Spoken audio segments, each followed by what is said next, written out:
pemirsa Radio Guntur yang dari tadi sepertinya sudah tidak sabar untuk bergabung bersama kami memberikan pertanyaan mungkin gitu ya. Mumpung di sini sudah ada langsung orang-orang dari BNNK-nya, Anda bisa berpartisipasi via telepon 23455. Dan sudah ada yang bergabung bersama kami, via sapa saja. Halo, selamat pagi. Selamat pagi, Mbak Dia.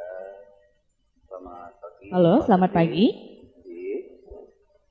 Halo. Halo, selamat pagi. Oke, dengan Bapak siapa di mana? Saya dengan Bapak Cumi dari Tajun. Oke, Pak Cumi ya. Langsung, Pak. Ya, sebelum saya bertanya nih, saya ucapkan dulu selamat Hari Anti Narkotika Internasional tahun 2020 ya. Iya. Yang kemarin jatuh tanggal 26 Juni. Luar biasa, BNN sudah hadir di kota kita tercinta di Buleleng. Topiknya sangat menarik pada pagi hari ini. Kita membahas tentang masalah narkoba. Saya pantau di medsos dan juga di pasar kemarin saya lihat ada BNN menyampaikan sosialisasi protokol kesehatan dan juga bahaya narkoba ini sangat bagus sekali buat masyarakat. Karena itu dilakukan kontinu ya, kalau nggak salah ya. Tiap pagi saya ketemu gitu. Tapi terobosan-terobosan ini kalau tidak diikuti atas dukungan masyarakat juga susah juga. Nah, kalau bisa ini untuk BNN disampaikan sosialisasinya tidak hanya di perkotaan saja, Pak. Kalau bisa ke desa-desa, karena kita tahu sendiri narkoba ini sudah masuk ke desa-desa. Dan ini juga kita selamatkan bersama generasi muda kita yang ada di desa juga. Gitu. Tadi dibahas juga tentang rehabilitasi kalau nggak salah. Iya, benar. Nah, rehabilitasi niki mungkin kalau bisa ini dipercepat Pak untuk di Buleleng Pak. Karena notabene korban-korban narkoba itu kalau sudah mau rehab maksudnya kan, kalau mau rehab itu dirujuk ke Bangli kalau nggak ya, di RSJ ya. Itu jauh, itu akan mengurangi niatnya gitu untuk melakukan rehab. Kalau di Buleleng ada kan lebih bagus sekali gitu, Pak. Iya, benar-benar. Okay. Ya, selamat buat BNN dan maju terus. Kami masyarakat Buleleng selalu mendukung. Baik. Terima kasih Matias, selamat pagi Pak Gede. Terima dan kasih. Bu Eka di sana yang selamat pagi. Baik, terima kasih untuk Pak Cumi di Tajun yang tadi sudah bergabung bersama kami. Masih kami berikan kesempatan untuk pemirsa Radio Guntur yang ingin bergabung bersama kami di 23455 ya, untuk menyampaikan aspirasi atau pertanyaan Anda seputar topik yang kita bahas mengenai menekan peredaran narkoba di Kabupaten Buleleng. Sebelum nanti bakal ditanggapi oleh Pak Gede, apakah masih ada yang akan bergabung bersama kami? Oke, sepertinya belum ada yang bergabung, mungkin bisa langsung ditanggapi Pak. Terima kasih yang pertama sampaikan. Oke, sudah ada yang bergabung, kita tanggapi dulu. Halo, selamat pagi. Iya, selamat pagi. Pasti Guntur pasti beda. Oke, Gung De di Ngurah Rai ya, langsung Gung De. Selamat pagi Bapak narasumber dan Ibu. Ya, memang ini penting sekali karena ini menyangkut regenerasi muda untuk berkelanjutan. Jadi ini penting. Tetapi di sini cuma menggarisbawahi ya Pak ya. Kenapa narkoba ini tidak bisa selesai Pak? Coba kok tidak ada pada pemikir-pemikir bagaimana caranya yang lebih efektif, akuntabel dan betul-betul bisa mengurangi narkoba ini Pak. Supaya tidak terus berkelanjutan seperti ini bagi regenerasi muda.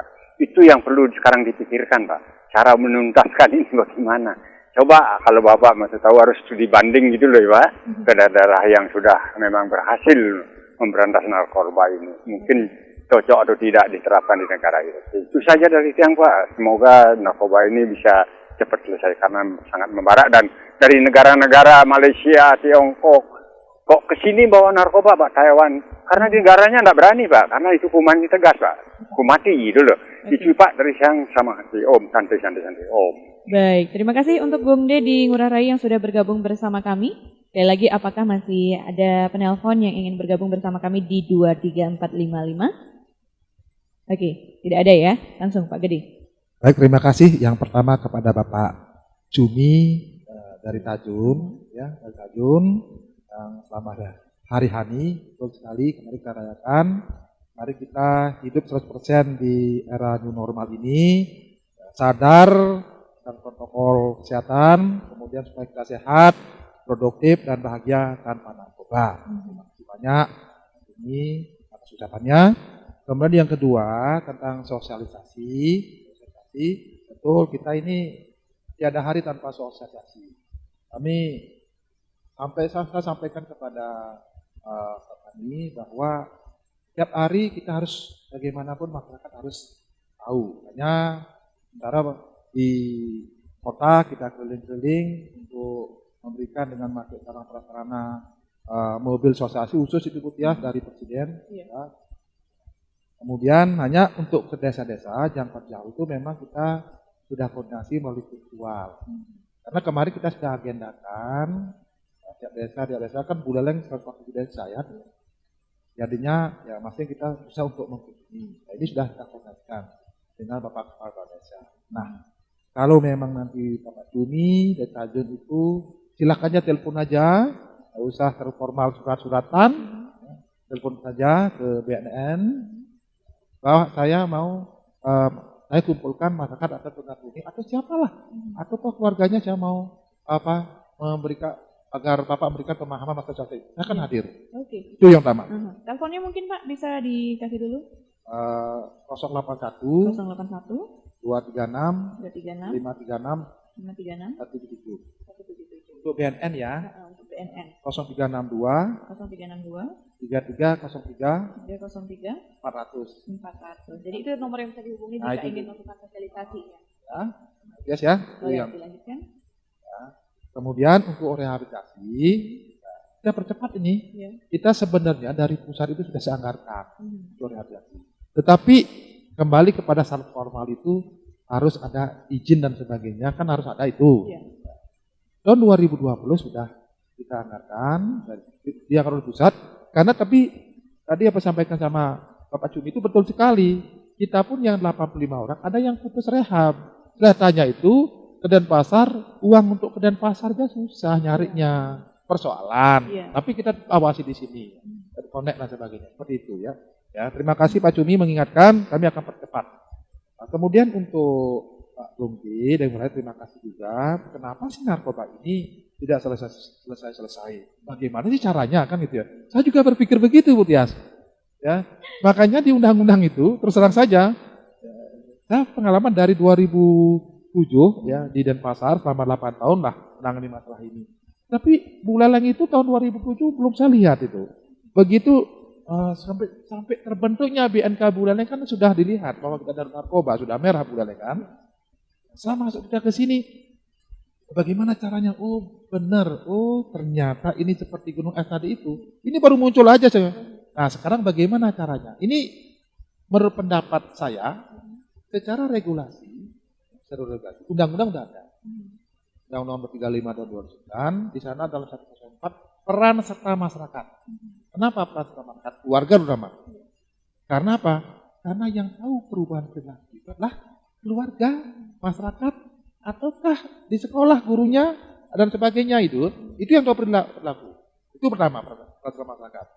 Karena masalah narkoba itu perubahan perilaku. Selainnya masuk narkoba, selainnya salah dipengaruhi terjadi perubahan perilaku. Yang tahu perubahan perilaku adalah siapa? Keluarganya. Iya. Itu dulu pertama.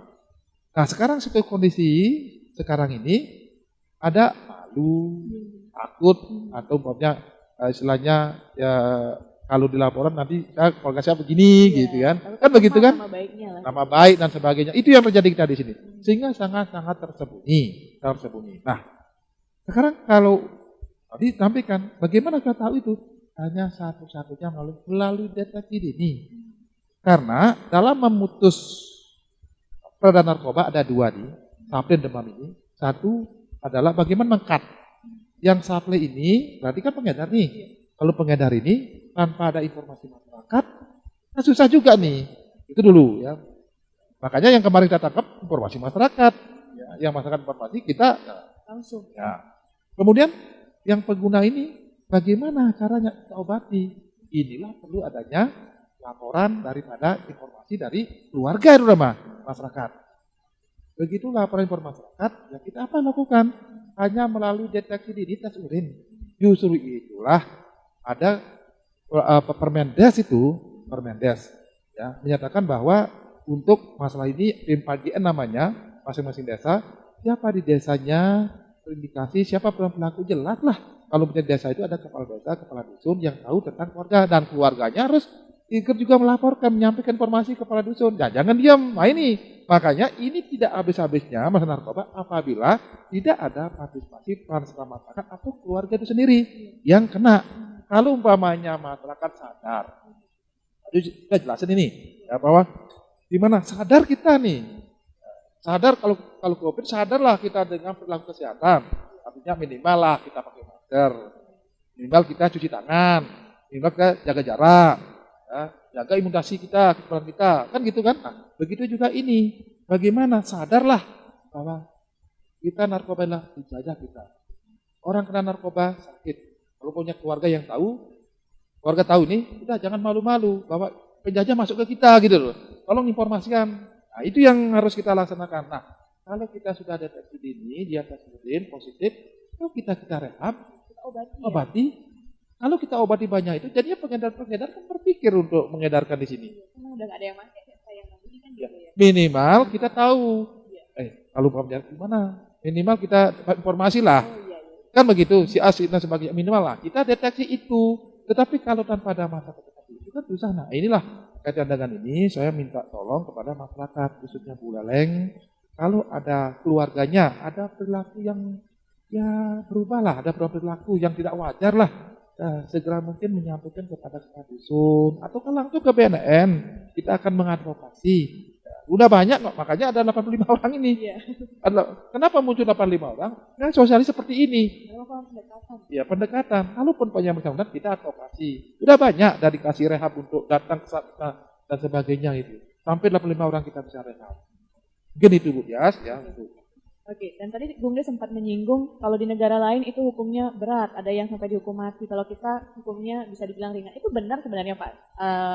Apakah benar seperti itu atau ya walaupun besar kalau emang masyarakatnya nggak mau gimana gitu kan? Ya betul sekali Tias. Nah, kita anggaplah di Cina itu bahwa harganya murah, tetapi kalau malah pemakaiannya siapa memakai itu ancamannya mati, bener itu. Iya. Hukumannya berat itu ya, hukum berat. Nah, kan lain ini. Iya. Ya. Kalau di sana kalau memakai aja seperti itu, apalagi yang mengedarkan begitu. Nah sekarang dia berlomba-lomba untuk bagaimana mencari keuntungan keluar negaranya kan gitu ya. Bayangkan aja 1 gram itu 2 juta, itu bayangkan saja itu secara logikal. Kalau 1 ton kemarin sudah banyak ditangkap itu. Itu yang tahu, yang kelihatan. Tapi bagaimana yang tidak kelihatan? Di bawah-bawah ini ya. Masih, nah inilah perlu kita, siapa yang harus, nah kembali pada tadi itu. Kalau umpamanya pengguna masyarakat sadar bahwa orang yang menggunakan narkoba itu, menggunakan keluarganya, ya, artinya orangnya sudah, saya bilang tadi, kalau udah menggunakan merasa nyaman aja, dia tuh jadinya susah untuk berhadirisnya tidak merasa sakit, karena sakit kan itu, yang sakit keluarganya. Nah inilah cepat hanya melalui masyarakat yang bisa kita lakukan seperti itu. Tapi kita tetap bagi mamanya tetap, saya kan cuma menyampaikan pemahaman situasi, kemudian ini bahaya narkoba loh, jangan. Tapi kan belum tentu orang percaya. Bagi orang yang pengguna itu kadang-kadang kan mungkin kadang-kadang susah. Begitu kita punya narkoba, orang datang sedikit. Nah kan masalahnya ini, tetapi dari BNN tetap melakukan untuk itu. Ya, dipercaya apa enggak, tapi kewajiban saja, ya, karena tapi harapan kita kan harus percaya, ini dan sebagainya dicurigai, kita deteksi dini, kemudian mari kita obati seperti itu, sampai terjadi yang 85 orang ini. Akhirnya didapatkan. Akhirnya dapatkan seperti itu, ya. Semoga yang di bawah-bawahnya ini bisa tertangkap lagi gitu ya, mulai ketahuan, laporkanlah ke BNN, ya, tidak ada proses hukum itu ya. Iya. Oke, sepertinya ada yang masih ingin bergabung bersama kami karena waktunya masih ada. Bakal Tia sapa dulu. Halo, selamat pagi. Halo Tias, ini Gung Di nambah dikit boleh nggak? Oke, sedikit ya. Ya begini Bapak, betul apa yang Bapak katakan itu suatu cara-cara yang sangat efektif juga. Tapi menurut Gung Di ya, sekarang coba yang ditangkap ini kan rencek gesingnya saja Pak. Coba kalau bisa pikirkan dengan semua pihak stakeholder, gembongnya Pak, pabriknya. Kami curiga di Indonesia ini ada pabrik Pak. Kalau dari luar rasanya kami jarang dengar sekarang karena agak ketat begitu loh dan pemeriksaannya agak canggih. Ini kok gampang sekali mendapatkan narkoba, rasanya ini coba Bapak sekarang harus konsultasikan di mana sih gembongnya. Kalau narkoba tidak ada, ya tentunya tidak ada beredar, tidak mungkin lah masyarakat akan membelikan begitu Pak. Itu saja dari Gong D, terima kasih banyak. Baik, terima kasih Gong D yang kembali ya tadi bergabung bersama kami. Langsung Pak Gede. Terima kasih nih, bagus sekali nih. Terima kasih Pak Gong D. Betul itu ya. Istilahnya tuh ada gembong, kan ada pengguna nih, ada pengguna pengedar. Bagaimana mengklasifikasi pengguna pengedar? Kan gitu. Udah apa pengedar ke pengguna juga nih. Apa yang sampaikan tadi itu.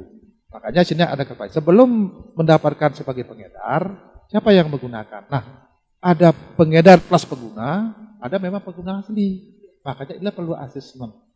Mendapat pengedarkan itu, makanya ada kalau baik. Oh siapa mengedarkan? Oh mengedarkan kemana? Mengenai pasti pengguna. Makanya dengan media rehabilitasi orang melapor itulah langsung menjuru ke sana. Tapi kalau umpamanya dari pihak kepolisian, memang dia tugasnya proses hukum. Di sana dijelaskan barang siapa yang menyimpan menguasai. Ada barang buktinya. Begitu ada barang buktinya, kan barang bukti yang bersangkutan sudah kena pasal kan? 112. Nah, kemudian ditanya dari mana dapat? Begitu dari mana dapat, nah di sini terputus. Inilah jaringan narkoba. Kadang-kadang di sistem tempel, kadang-kadang kepercayaan. Kenapa? Karena ketergantungannya sangat keras. Contoh gini, kalau sampai toleran nih, jadinya dia siapapun orang yang menjual pun, yang penting udah itu yakin dia. Kalau daripada dia sakal, jadinya dia naruh dalam satu tempat aja. Tempat saja begitu tempat, ya dipergoki sebagainya. Malah dia saya tanya dari mana dapat, dari aja nggak tahu gitu. Persoalan kan? Justru itu tetap dari pihak BNN, kepolisian juga tetap sama. Hanya sampai ditangkap di Jakarta, Tonton sebagainya melalui IT. Ini sudah berusaha hanya mencarikan di mana barang bukti itu yang harus kita lacak. Gitu ya. Jadi jejaknya. Mencari jejaknya ini tetap Pak ya. Tetap kita lakukan tersebut. Hanya di samping kita mencari, tapi ini informasi perolehan dari masyarakat. Ini terus kita lakukan sampai sekian tonton kita dari Jakarta, kemudian dari Bali juga ya sudah melakukan penelitiannya. Diwakili dengan sisi perkembangan ini kenapa masuknya ini kan di luar kemampuan kita, tapi kita tetap untuk melakukan kegiatan namanya ya pemberantasan pendidikan tentang ya Agung ya terima kasih banyak ini atas masukannya. Dan tadi Gong D sempat bilang katanya sepertinya ada pabriknya nih katanya di Indonesia. Itu sebenarnya barang-barang haram ini itu emang ada yang menanam, kalau setahu Tias, kalau ganja itu kan tanaman gitu Pak ya. Itu emang ada yang menanam kayak dia berkebun gitu lah ya, atau emang kebanyakan datang dari luar negeri gitu? Memang begini Tias, kalau berbicara ganja itu kan ada, memang itu salah satu yang di Aceh ya, di Aceh. Itu ya sudah jelas. Tetapi kalau umpamanya masalah yang narkoba yang lain, yang psikotropika, ada istilahnya psikotropika dan bahan-bahan. Bahan-bahan obat itu bisa dicampur, bisa aja terjadi seperti itu. Inilah perlu deteksi. Dia dari luar itu bawa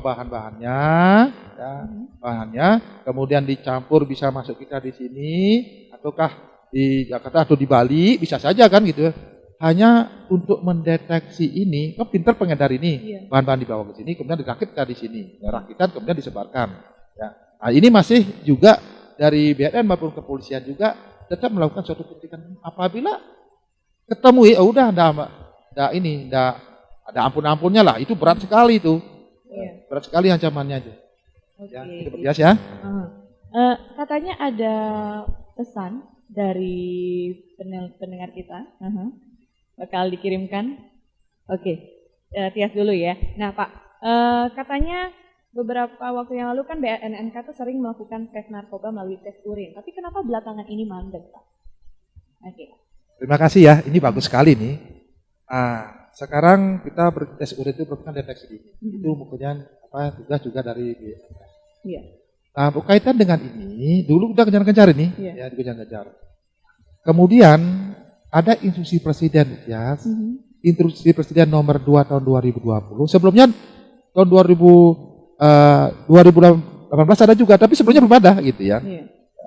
Bahwa di sana dalam hal tes urin ini, pembagian ini, semua pihak, semua kementerian, non kelembagaan, semualah, TNI, Polri maupun OPD maupun desa-desa semua ada namanya PPGN untuk pencegahan ya pemberantasan penyalahgunaan narkoba.